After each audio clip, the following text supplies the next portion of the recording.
There was a lot of these governors who were caught short because they blow their budgets on stupid things like Cuomo. Cuomo with his solar panels and his focus on infanticide and all the rest of this nonsense. He comes into this pandemic with a $6.1 billion debt, and now he wants the American people to pay him off. But before I get to that, and I do want to get to that, but I know I have limited time, I want to say this. Barack Obama is one of the most corrupt presidents in history, certainly in modern history. Barack Obama. It was the Obama FBI that was spying on the Trump campaign. It was the Obama FBI that was spying on Carter Page. It was the Obama FBI that went after Michael Flynn. It was the Obama FBI that hid exculpatory information about Michael Flynn. It was the Obama FBI that lied to the FISA court. It was the Obama FBI that conspired to trigger the 25th Amendment against the President of the United States. It was the Obama FBI that was leaking. And while you talk about your group there, and they certainly, you and they deserve a lot of credit, I came on this network on March 5th as a former chief of staff to an attorney general. And I looked at the leaks, and I knew they were coming from the FBI that were taking place. And I took 8 of them, one exhibit after another. And I said, and I meant it, there's espionage going on in this administration against Trump, against his campaign. I didn't have the specifics, but I knew enough to read what was going on. Those leaks were coming from the FBI.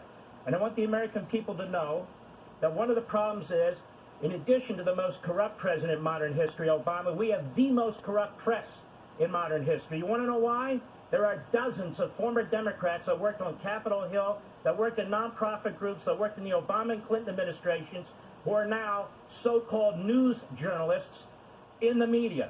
And they have family members, too. There is an incestuous relationship. I call it the Democrat Party media because that's exactly what it is. And they're covering up for Biden now. When Biden wants to speak, he can barely speak. When Biden wants to speak, who does he talk to? Joe Scarborough? Oh, that'll be a fascinating discussion. Between the two of them, they have a negative IQ of 48. You're going to have Biden there. You know full well that the Scarborough staff and the Biden staff are already coordinating on how he's going to respond and so forth. Hey, tough guy, Biden, you're always calling out the president. You're going to take him behind the schoolhouse. How about you stand up straight like a man in front of a camera, take questions for 30 or 40 minutes. The president does it for 90 minutes at a time. You are accused of sexual assault. In some states, what you're accused of doing is called rape. This is a very, very serious matter. So defend yourself like a man. Speak out. Don't put out statements. But the press will defend him. Why? Because the press is corrupt. Also, Sean, I want to circle back to Mr. Cuomo. Mr. Cuomo, you put out a policy on March 25th. Nursing home administrators, directors of nursing, and hospital discharge planners, despite the fact that we had enough data to know that frail senior citizens in nursing homes and assisted living homes and senior facilities are the #1 potential death target of this virus.